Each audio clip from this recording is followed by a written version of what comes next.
air defense personnel.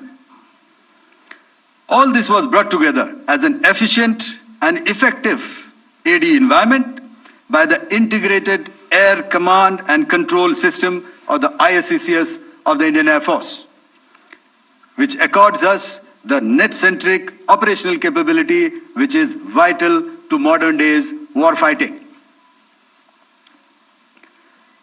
While much has been said and written about the newer systems, I would like to place on record the performance and efficacy demonstrated by even the older battle-proven AD systems like the Pechora, the OSA AK and the LLAD guns in countering the Pakistani threat vectors in the current operations.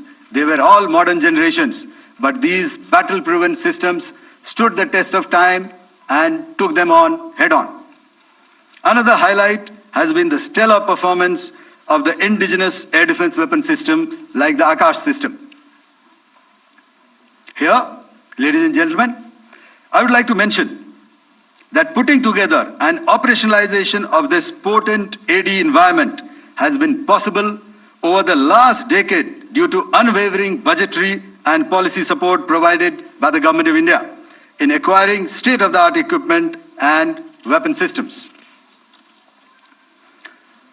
Some of the results achieved in countering the enemy threat vectors over the last week are now being shown on the screen. Shown on the screen is the probable enemy PL-15 missile, which is of Chinese origin. This missile has missed its target, and you can see the pieces now which are available with us. Another weapon system or weapon which was found was the long-range rocket, the pieces of which you can now see on the screen.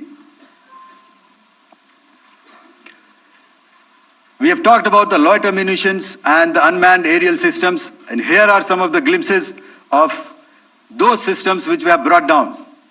To your right, with the right undercarriage or the wheel, you can see is the Yeeha system, which is of Chinese origin with Pakistan. You can see some quadcopters and you can see one odd Sonka drone hanging by the wire. All these have been brought down by our trained crew and air defense systems. As far as our offensive actions are concerned, yesterday I had already shared some details about the targets engaged by the Indian Air Force.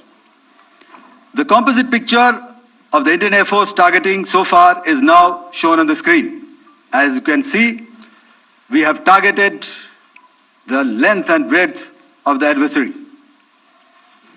I'm sure most of you would have already seen the effect of these strikes on ground, courtesy the large number of videos and photographs being circulated in the media.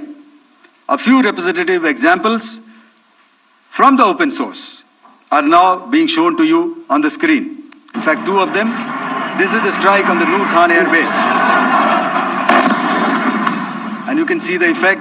I'm sure most of you have seen the video. I have also picked it up from your sources only.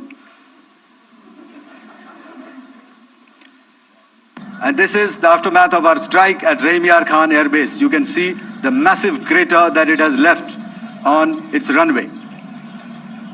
And you can see the pinpoint accuracy of our weapons.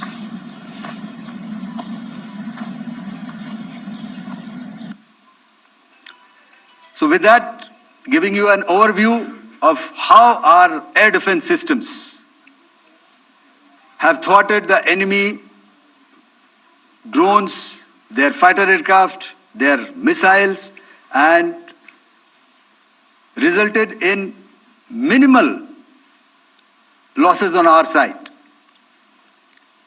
I would now hand over to the DGMO to cover his portion. धन्यवाद air marshal Bharti.